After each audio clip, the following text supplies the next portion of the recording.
നീലേശ്വരം വെടിക്കെട്ടപകടത്തിൽ മരിച്ചവരുടെ കുടുംബങ്ങൾക്ക് ഉത്തരമലബാർ തീയ സമുദായ ക്ഷേത്ര സംരക്ഷണ സമിതി ധനസഹായം നൽകി. പെരിയയിലെ എസ്.എൻ. കോളേജിൽ വെച്ച് നടത്തിയ പരിപാടിയിൽ മന്ത്രി P.A. മുഹമ്മദ് റിയാസാണ് തുക കൈമാറിയത്. This news sponsored by Bobby Chemmanur international jewellers.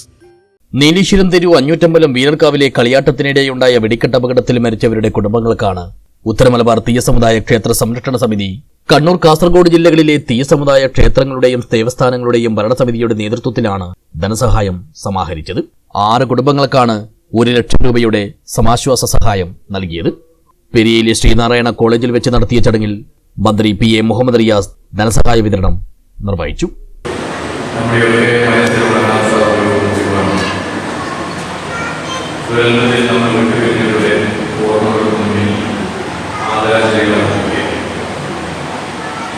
ദൗർഭാഗ്യകരമായ ഒരു സംഭവം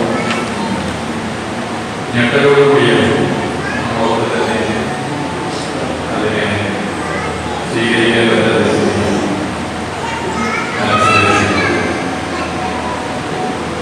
നാടായ കേരളത്തിലരിയിക്കാൻ വേണ്ടി ശ്രമിച്ചുകൊണ്ടിരിക്കുകയാണ്. ജീവൻ നഷ്ടപ്പെട്ട ആളുകളുടെ കുടുംബങ്ങളുടെ കുടുംബങ്ങളെ സഹായിക്കാൻ എല്ലാ ശ്രമങ്ങളും സർക്കാർ നടത്തിയിരിക്കുന്നു.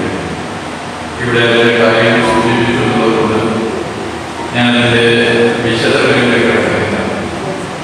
മുഖ്യമന്ത്രിയുടെ ദുരിതാശ്വാസ നിധിയിൽ നിന്നും കുടുംബങ്ങൾക്ക് പെട്ടെന്ന് തന്നെ ധനസഹായം അനുവദിച്ചിട്ടുണ്ട്. അതുകൊണ്ടൊന്നും നഷ്ടതീരാനായിട്ട് പോകുന്നില്ല എന്ന് മനസ്സിലായി. ഇവിടെ ഇപ്പോൾ കുടുംബങ്ങളെ സഹായിക്കാൻ വേണ്ടി വളരെ മാതൃകാപരമായി ഉത്തരമലബാർ തീയ സമുദായ ക്ഷേത്ര സംരക്ഷണ സമിതി മുന്നോട്ട് വന്നുകൊണ്ടുവരെ വിധമായ ചടങ്ങിൽ ക്ഷേത്ര സംരക്ഷണ സമിതി പ്രസിഡന്റ് C. രാജൻ പെരിയ അധ്യക്ഷനായി. മണ്ഡലം MLA advocate C.H. Kunhambu, Kanhangad block panchayat president K. Manikandan, Pullurperiya ഗ്രാമപഞ്ചായത്ത് president C.K. Aravindakshan, K.V. Balakrishnan എന്നിവർ സംസാരിച്ചു. നാരായണൻ കൊളത്തൂർ സ്വാഗതവും ശശിധരൻ നന്ദിയും പറഞ്ഞു. News bureau, Periya.